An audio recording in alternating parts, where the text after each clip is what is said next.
Bermuda முக்கோணம் பற்றிய யாரும் அறியாத ரகசியங்கள், அதிர்ச்சியூட்டக்கூடிய சுவாரஸ்யமான தகவல்கள் பற்றி தான் இந்த வீடியோவில் ஃபுல்லாக பார்க்க போகிறோம். இந்த உலகத்தில் மர்மமான விஷயம் அப்படின்னா எல்லோருக்கும் முதல்ல நினைவிற்கு வருவது பெர்முடா முக்கோணம் தான். இந்த பகுதிக்குள்ளே செல்லக்கூடிய விமானங்கள், கப்பல்கள் அப்படின்னு எல்லாமே காணாமல் போகிறதா பொதுவான அடிப்படையில் எல்லாருக்கும் தெரிந்த விஷயம் ஒன்று இருக்குது. ஆனால் இந்த பகுதி எங்கே இருக்குது, இது வரைக்கும் எத்தனை விமானங்கள், கப்பல்கள் இந்த பகுதியில் காணாமல் போயிருக்கு அப்படின்னு உங்களில் எத்தனை பேருக்கு தெரியும்? இதில் தொலைந்து போனவங்க எத்தனை பேருன்னு எண்ணிக்கையாவது தெரியுமா? அதை பற்றி தெளிவாக பார்க்கலாம் வாங்க. அமெரிக்காவின் புளோரிடா, பெர்முடா, புர்ட்டோ ரிக்கோ அப்படின்னு இத்தனை பகுதிகளுக்கும் உட்பட்ட இடத்துல இருக்கக்கூடிய அட்லாண்டிக் பெருங்கடலின் பகுதியை தான் பெர்முடா முக்கோண பகுதியாக சொல்கிறாங்க. இந்த பகுதியில் பல ஆண்டுகளாக விமானங்கள் மற்றும் கப்பல்கள் மாயமாக போனதா தகவல்கள் வந்திருக்கு. அது மட்டும் இல்லாமல் இதில் மர்மம் என்னன்னா, இந்த சம்பவங்கள் எல்லாம் எப்படி நடக்குதுன்னு யாருக்குமே தெரியாதான். இதற்கு என்ன காரணம் அப்படின்னு கண்டுபிடிக்க முடியல இப்போ வரைக்கும். இது எதர்ச்சியான நடந்த சம்பவமா அல்லது இதற்கு பின்னாடி ஏதாவது சதி இருக்குமா, அறிவியல் போன்ற ஏதாவது விஷயங்கள் இதுக்கு பின்னாடி இருக்குதா அப்படின்னு தேடி பார்த்தா அதற்கு எந்த விடையுமே இன்னைக்கு வரைக்கும் கிடைக்கல. இந்த விஷயங்களுக்கு எல்லாம் கிடைக்கக்கூடிய ஒரே வார்த்தை மர்மம் அப்படிங்கிறது மட்டும்தான். 1950 அமெரிக்காவில் வெளிவந்த தி மியாமி ஹெரால்ட் அப்படிங்கிற பத்திரிகையின் செய்தி தான் இப்படியான ஒரு மர்மம் நிகழ்வதையே வெளி உலகத்துக்கு கொண்டு வந்திருக்கு. அவங்க தான் முதலாக இந்த பகுதிகளில் மாயமான கப்பல்கள் மற்றும் விமானங்களை வச்சு இப்படி ஒரு விஷயம் நடப்பதை கண்டுபிடிச்சிருக்காங்க. அதன் பின் இது குறித்து ஏராளமான ஆய்வுகள் நடத்தப்பட்டுச்சு. சிலர் இந்த சம்பவம் குறிப்பிட்ட ஒரு இடத்திற்குள்ள நடப்பதா எல்லைகளை குறிப்பிட்டாங்க. சிலர் அப்படி எதுவுமே குறிப்பிடாம குறிப்பிட்ட இடத்தை மட்டும் தங்களுடைய ஆய்வில் கூறியிருந்தாங்க. தோராயமாக 13 லட்சத்திலிருந்து 39 லட்சம் சதுர பரப்பு கொண்ட பகுதி தான் மர்மமான பெர்முடா முக்கோண பகுதியாக கருதப்படுது. இந்த பகுதியில ஏராளமான கப்பல்கள் மற்றும் விமானங்கள் தடயங்களே இல்லாம மர்மமான முறையில மறைஞ்சு போனதா தகவல்கள் வந்திருக்கு. இதற்கு யாராலையுமே காரணம் கண்டுபிடிக்க முடியல. ஏராளமான மனிதர்களும் இந்த பகுதியில தொலைஞ்சு போயிருக்காங்க. இவங்களுக்கு என்ன ஆனது அப்படிங்கிறது இன்னைக்கு வரைக்கும் தெரியல. அமெரிக்காவில் சிவில் போர் நடந்த போது எதிரிகளின் கப்பலை சிறைப்பிடிப்பது ஒரு நடவடிக்கையாக இருந்துச்சு. அப்படி சிறைப்பிடிக்கப்பட்ட கப்பலில் இருப்பவங்க வேறு கப்பலுக்கு மாற்றப்பட்டு அமெரிக்கர்கள் அந்த கப்பலை தங்கள் பகுதிக்கு கொண்டு வருவாங்க. அந்த குழுவிற்கு பிரைஸ் க்ரூ அப்படின்னு பேர் இருந்துச்சு. இப்படியா 1881 சிறைப்பிடிக்கப்பட்ட கப்பல் பிரைஸ் க்ரூவால் கொண்டு வரும்போது மாயமாகி இருக்கு. இதுதான் பெர்முடா முக்கோண பகுதியில் நடந்த முதல் மர்மமான அதிகாரப்பூர்வமான சம்பவமாக கருதப்படுது. அமெரிக்காவின் பார்போடாஸ் தீவுகளிலிருந்து கடந்த 1918 மார்ச் 4 காந்த தாதுக்களை ஏற்றிக்கொண்டு சுமார் 309 கப்பல் பணியாட்களுடன் ஒரு கப்பல் சென்றிருக்கு. இந்த கப்பலும் தொடர்பு துண்டிக்கப்பட்டு காணாம போயிருக்கு அந்த பகுதியில. இதற்கு பலர் பல்வேறு காரணங்கள் சொன்னாலும் கூட உண்மையான காரணம் சரியா ஆதாரங்களோட இன்னைக்கு வரைக்கும் நிரூபிக்கப்படல. இந்த பகுதியில் என்ன நடந்துச்சு அப்படின்னு 1921 ஜனவரி 31 டைமண்ட் சோஹல் அப்படிங்கிற நடுக்கடல்ல இருக்கக்கூடிய லைட் ஹவுஸ் அருகே டீரின் அப்படின்னு சொல்லக்கூடிய பாய்மர கப்பல் காணாம போயிருக்கு. இந்த கப்பல்ல சென்றவங்க என்ன ஆனாங்க அப்படிங்கிற தகவல் இன்னைக்கு வரைக்கும் கிடைக்கல. இந்த கப்பல்ல சில கடத்தல் பொருட்கள் இருந்ததாகவும் சிலர் தகவல்கள் பரப்பி இருக்காங்க. அது வெறும் வதந்தி அப்படின்னும் ஒரு சிலரால கூறப்பட்டு வருது இன்னைக்கு வரைக்கும். லைட் 19 அப்படின்னு சொல்லக்கூடிய ஒரு பயிற்சி விமானம் இருந்திருக்கு. இந்த விமானம் கடந்த 1945 டிசம்பர் 5 சுமார் 230 கிலோமீட்டர் பயணிச்சு மறுபடியும் கிளம்பிய இடத்திற்கே வரணும் அப்படிங்கிறது தான் அவங்க போட்ட திட்டம். ஆனா இந்த விமானம் கிளம்பிய இடத்திற்கு திரும்ப வரவே இல்லை அப்படின்னு சொல்லப்படுது.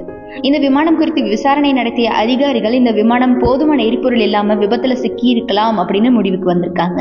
ஆனா அதற்கான எந்தவித ஆதாரமும் இப்ப வரைக்கும் இல்லையாம். இந்த விமானமும் காணாம போயிருக்கு அப்படின்னு மர்மமான முறையில சொல்லப்படுது. இந்த விமானத்துல 13 பேர் பயணிச்சதாகவும் குறிப்பிட்டிருக்காங்க. 1948 ஜனவரி 30 ஸ்டார் டைகர் அப்படிங்கிற விமானம் அரோசில் இருந்து பெர்முடா செல்லும் போது 1949 ஜனவரி 17 ஸ்டார் ஏரியல் அப்படிங்கிற விமானம் பெர்முடாவிலிருந்து ஜமைக்கா செல்லும் போது காணாம போயிருக்கு. இந்த விமானமும் எப்படி காணாம போச்சு அப்படின்னு எந்த ஆதாரமும் இன்னைக்கு வரைக்கும் கிடைக்கல அப்படின்னு சொல்லியிருக்காங்க. 1948 டிசம்பர் 28 புர்ட்டோ ரிக்கோவிலிருந்து மியோமி நோக்கி செல்லக்கூடிய ஒரு விமானம் 32 பயணிகளுடன் பயணிச்சிருக்கு. அப்போ அந்த விமானம் காணாம போயிருக்கு. இது குறித்து நடந்த விசாரணையில ஒரு சின்ன தகவல் கூட இந்த விமானம் குறித்து கிடைக்கவே இல்லையாம். இந்த விமானம் புறப்படும் போது எல்லாம் மிக சரியாக தான் இருந்திருக்கு அப்படின்னு சொல்லப்படுது. இந்த விமானம் விபத்துல சிக்க வாய்ப்பே இல்லை அப்படின்னும் எப்படி இந்த சம்பவம் நிகழ்ந்துச்சு அப்படின்னும் இன்னைக்கு வரைக்கும் மர்மமான முறையில் ஆராய்ச்சிகள் நடந்துகிட்டு தான் இருக்கு. 1955 செப்டம்பர் மாதம் 26 இந்த பெர்முடா முக்கோண பகுதிக்குள்ள இப்படி ஒரு சொகுசு படகு ஒண்ணு காணாம போயிருக்கு. இந்த படகு புயல் காரணமாக கூட மூழ்கி இருக்கலாம் அப்படின்னு பல பேர் கருதினாலும் கூட அதற்கு எந்த விதமான ஆதார சான்றும் இன்னைக்கும் இல்லையாம். கப்பல் கடைசியில் இருந்த பகுதியை சுற்றிலும் நடந்த ஆய்வுல எதுவுமே கண்டுபிடிக்க முடியலையாம். இந்த படமும் கூட இப்ப மர்மமான முறையில தான் அவங்களுக்கு கிடைச்சிருக்கு. 1963 அமெரிக்க விமானப்படையின் 2 விமானிகள் பயிற்சியின் போது காணாம போயிருக்காங்க. இந்த விமானம் ஒன்றோடு ஒன்று மோதி இருக்கலாம் அப்படின்னு கருதப்படுது. இருந்தாலும் கூட சுமார் 260 கிலோமீட்டர் தொலைவில் பறந்து கொண்டிருந்த விமானம் எப்படி ஒன்னோட ஒன்று மோதி இருக்கும் அப்படிங்கிற கேள்வியும் எழுது. இதற்கான பதிலும் இன்னைக்கு வரைக்கும் கிடைக்கலையாம். இப்படியாக காணாமல் போன விமானங்கள் மற்றும் கப்பல்கள் அப்படின்னு இந்த மாதிரி ஏராளமான கப்பல்களும் விமானங்களும் இருக்கு. ஆனா அதற்கான பெயர்கள் இங்க நான் பாதி தான் சொல்ல முடிஞ்சிருக்கு.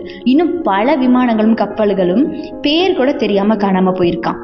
அது குறித்த எந்த ஆதாரபூர்வமான தகவல்களும் இன்னைக்கு வரைக்கும் யாருக்கும் கிடைக்கலையாம். குறிப்பிட்ட இந்த பெர்முடா பகுதி அமானுஷ்யங்கள் நிறைந்த பகுதியாகவும் நீர்க்கடியில வாழ்வதா கருதப்படக்கூடிய அட்லாண்டிஸ் மக்கள் தான் இதை செய்யறதாகவும் கருதப்படுது. இவங்க விரைவிலேயே நீர்க்கடியிலிருந்து வெளியே வந்து பூமியை கைப்பற்றுவாங்க அப்படின்னு கூறப்பட்டு வருது.